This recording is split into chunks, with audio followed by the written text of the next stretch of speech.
it's Sonnie coming at you from Taipei, Taiwan.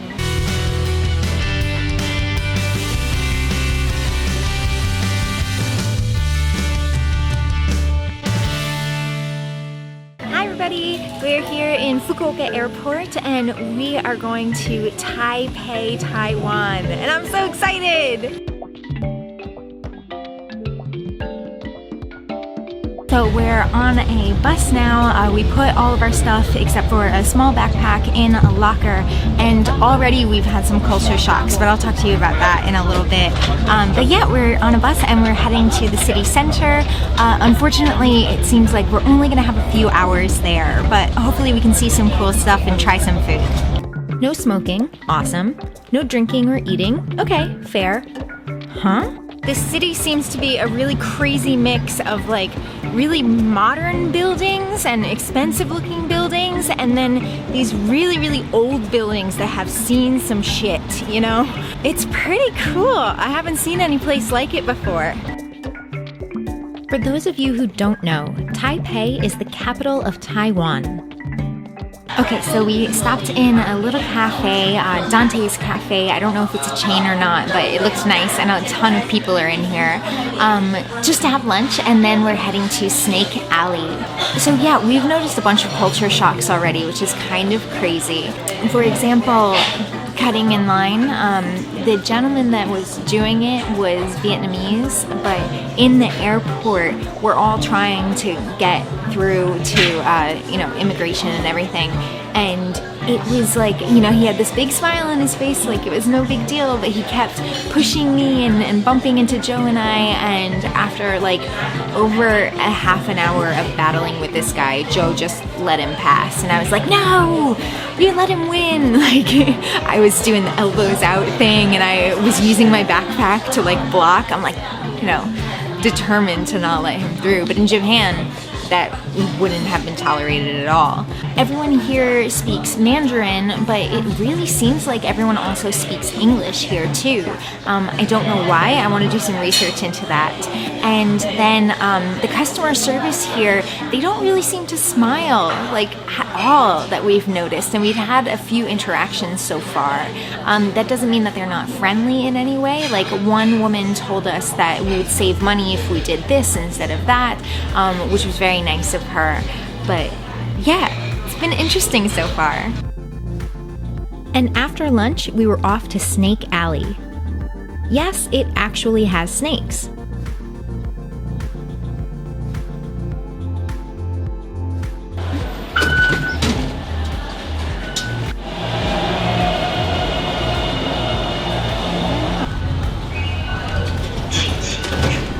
We've heard this area is much more active at night, but we had a plane to catch.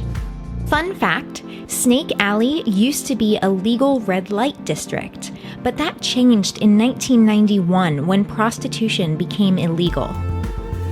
There were a lot of different kinds of local and traditional dishes and snacks that you could try, including dishes made of snake meat and blood, turtle meat and blood, and deer penis wine.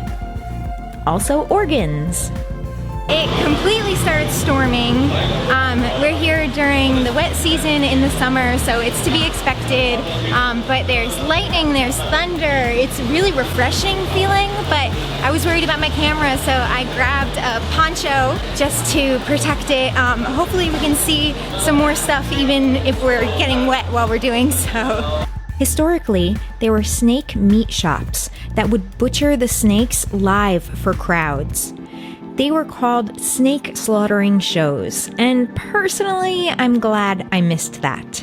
Today, they don't allow that due to the public perception on animal rights and protection changing, which makes me really happy. We saw a temple on our way to Snake Alley, so we decided to head there and take a closer look.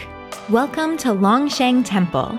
Built in 1738, it's one of the oldest temples in the city. We noticed some similarities between the temples in Japan and Taiwan, like the candles and the incense, but we also noticed big differences. For example, the shake of their hands when they pray. The red blocks they throw are called moon blocks, or something else in Chinese that I can't pronounce. The rounded side is the yin side, and the flat side is the yang side.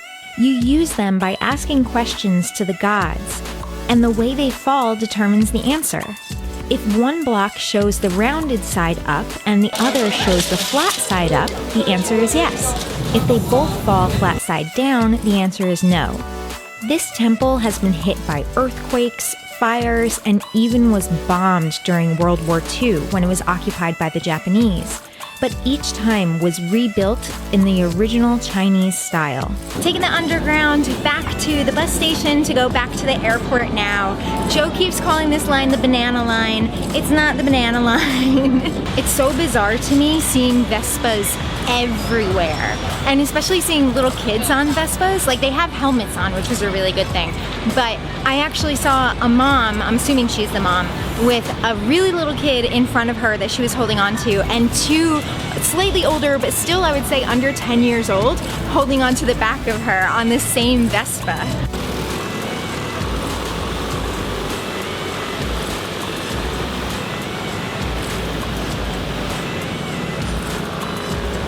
I lied, we're taking the train instead of the bus. We couldn't find the bus stop, so we rushed here, and this is easier anyway, so yay! We checked into our flight, and we have like an hour and a half or so until it picks up. So we are at Homie Kitchen with my homies. No, I know that's not how it's actually pronounced, but I think it's funny. This entire place smells like beef. It smells amazing, so I'm really excited because I'm freaking hungry. Yeah, and then we have the flight to Singapore, and we arrive in Singapore at like 1 a.m. This was some of the best airport food we have ever eaten. There are a ton of museums in Taipei as well, but sadly, we didn't have the time to peruse them. We got tokens from the information desk for free a free massage. And they gave us an extra one, which was so sweet. This footage is so shaky because I'm shaking.